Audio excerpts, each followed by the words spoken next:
estos medios de comunicación, después de ese triunfo de López Obrador, se convirtieron ellos en los golpistas. Empezaron a actuar de manera golpista desde que empezó el gobierno de Andrés Manuel López Obrador. ¿Esto qué significó? Pues que la oposición, como no tenía autoridad moral ni tenía autoridad política para poder criticar y hacer contraste con el gobierno de la transformación, se fue disminuyendo cada vez más. Y eso hizo que los medios tomaran ese papel golpista, que lo han intentado en muchas ocasiones. Todas han sido por cuestiones externas o por cuestiones que la clase política derrotada en 2018 provocó. Si usted se da cuenta, todos los males que le vinieron a López Obrador desde 2018 ahora 2023, no fue por un error de diciembre, como fue con Salinas, con Salinas y con Zedillo, que provocan una crisis económica, una crisis de fuga de capitales, una crisis de devaluación, de inflación y de todo, y del empobrecimiento sistemático de los mexicanos por su proyecto político y económico.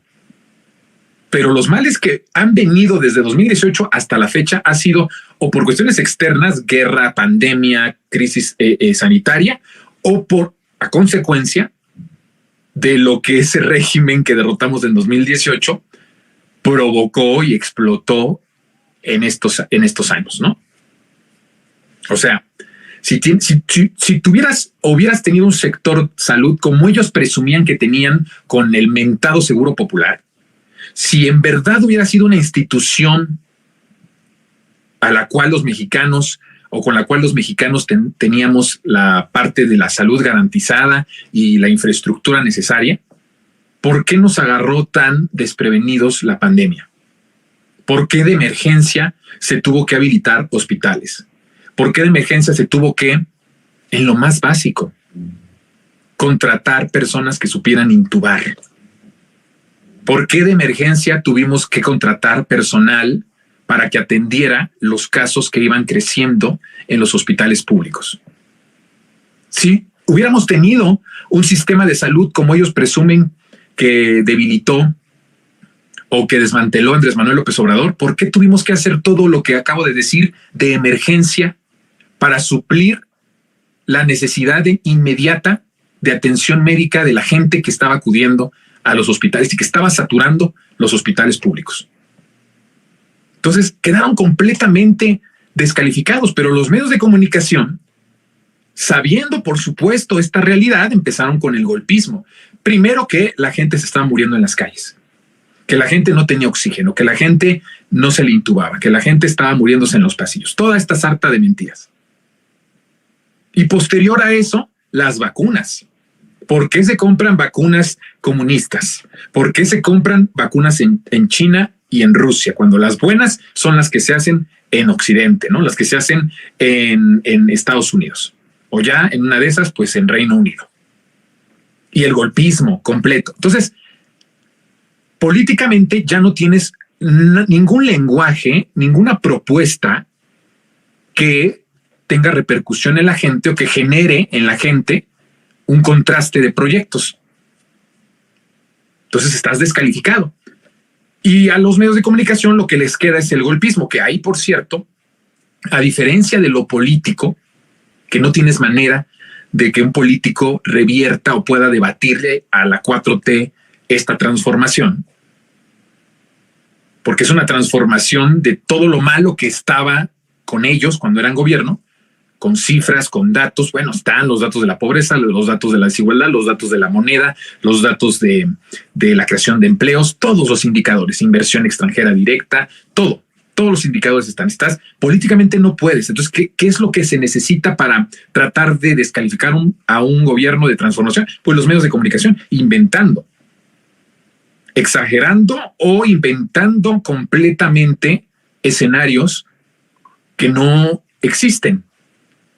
Eso fue lo que quedó en el sexenio de López Obrador.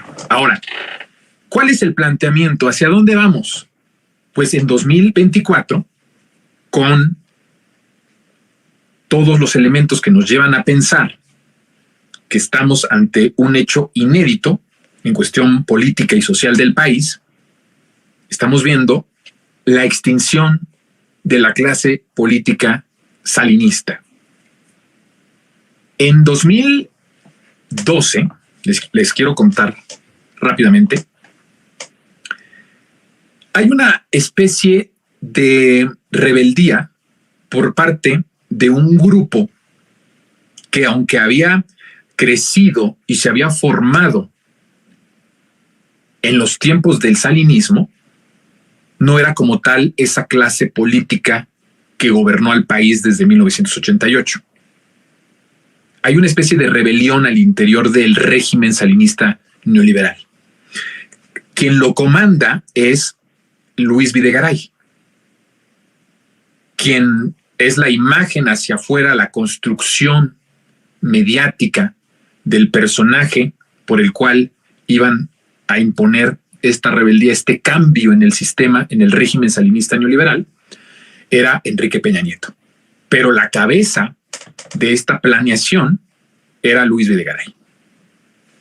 El planteamiento de esta nueva clase política, por decirlo así, era romper con ciertos aspectos medulares del salinismo neoliberal para poder ampliar fronteras en un mundo en donde, por cierto, Luis Videgaray, no quiero decir Enrique Peña Nieto, porque decir que Enrique Peña Nieto pensaba o visualizaba es darle mucho crédito, aunque yo he dicho que el que seas pendejo no quita que seas perverso. Puedes ser muy tonto, muy estúpido y ser perverso.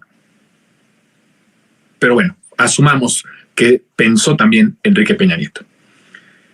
Tenían una visión de mundo muy distinta y contraria a la derecha más tradicional en nuestro país.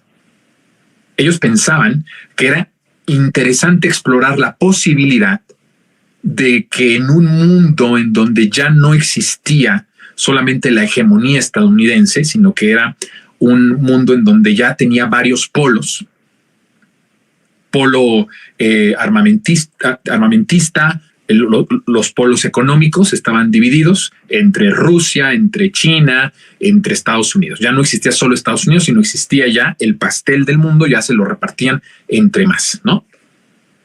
Y sí tenían esa visualización de un mundo multipolar en donde no solo sea o no solo era Estados Unidos.